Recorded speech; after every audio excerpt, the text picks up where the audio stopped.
Here today on the Iowa Agribusiness Radio Network, we're happy to catch up with our friends from the Center for Rural Affairs. Johnathan Hladik is with us. Johnathan, how's it going? Great, Brent. Thank you so much for having us on today. Absolutely. And you might, start off, Johnathan, telling our listeners more about you and some of the work that you do with Center for Rural Affairs.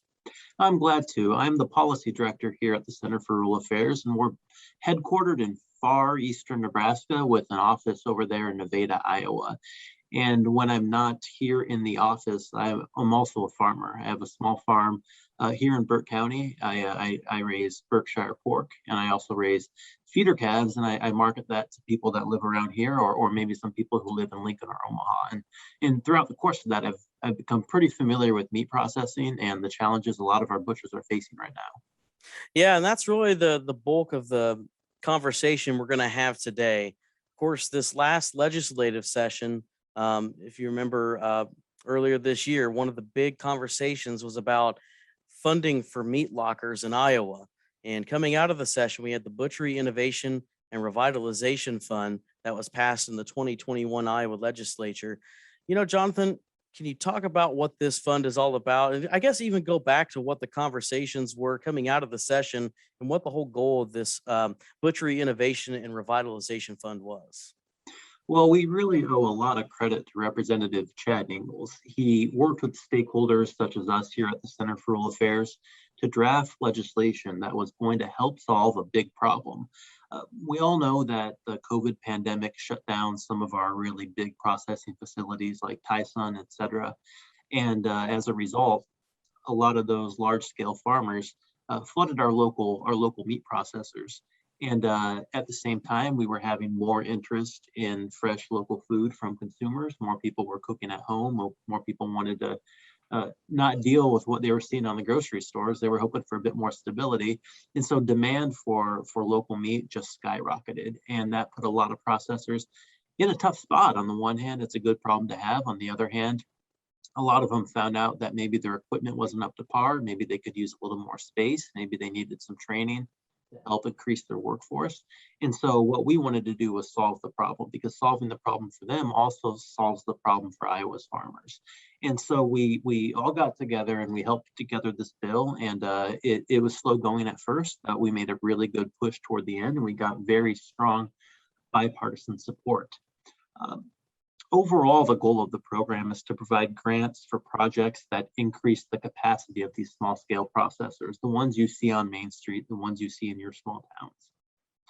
And it's a fairly narrow grant program. An eligible project would be something that focuses on expanding or refurbishing or even establishing a new state or federally inspected meat processing business.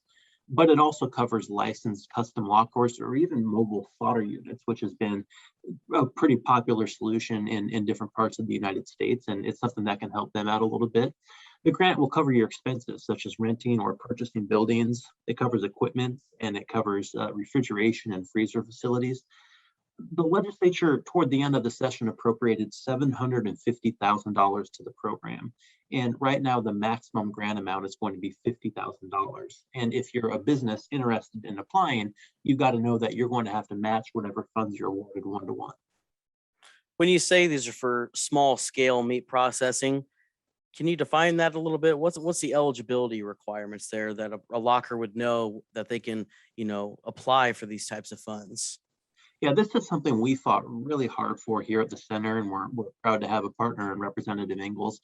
We wanted to make sure this was available to those small lockers in our rural communities where most of our farmers who sell directly are going to be taking their animals.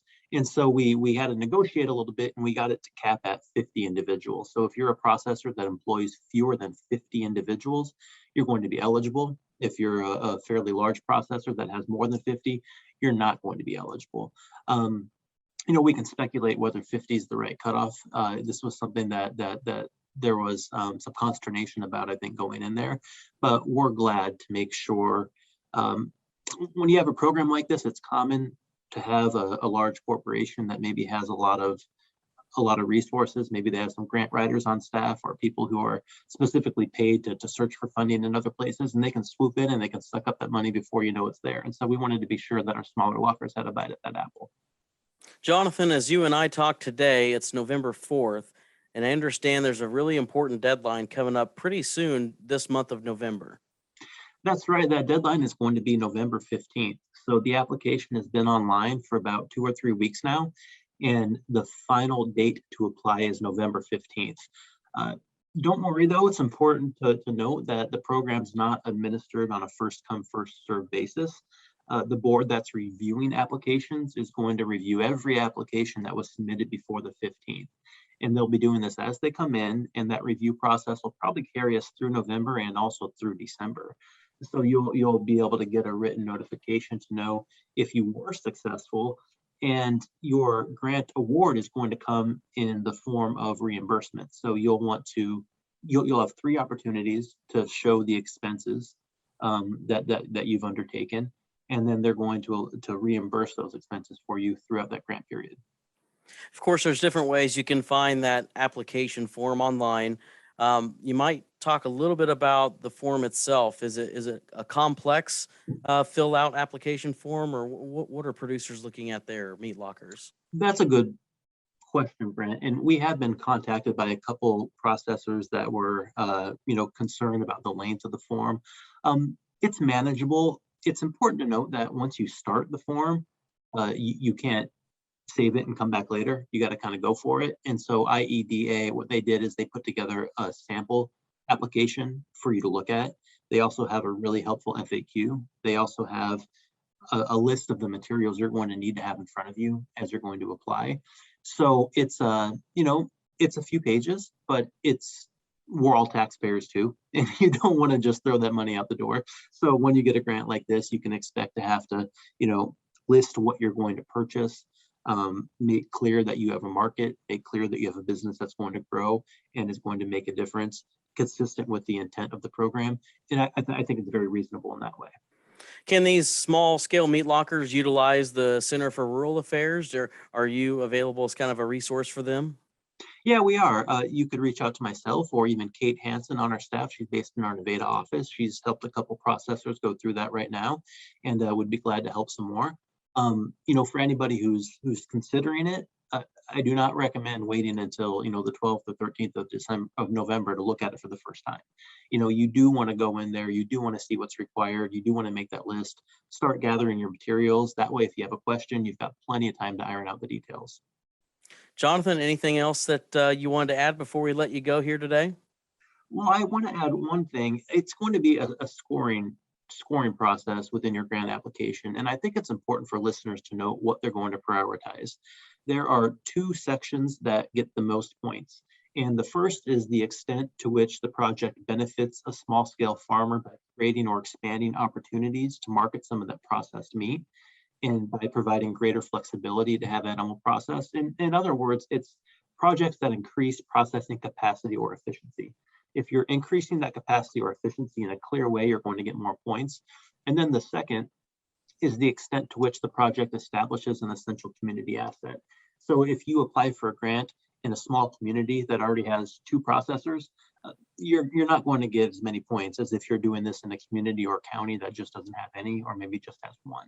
And so it's pretty straightforward what they're looking at, but as you go in there, know what they're looking for, know what's going to get you the most points, and go out there and get it done. We want to make sure you guys are supported. Again, November 15th at 11:59 p.m. is that application deadline. Jonathan, really appreciate the time here today. How can our listeners find your website and things like that? You can find us at cfra.org, and you can go to the staff page and you can find contact information for both myself and for Kate Hansen, and we'll be happy to help you out. Thanks for coming on the program, and stay safe, all right? You too. Thank you, Brent. Again, that's Johnathan Hladik, Policy Director for Center for Rural Affairs here on the Iowa Agribusiness Radio Network.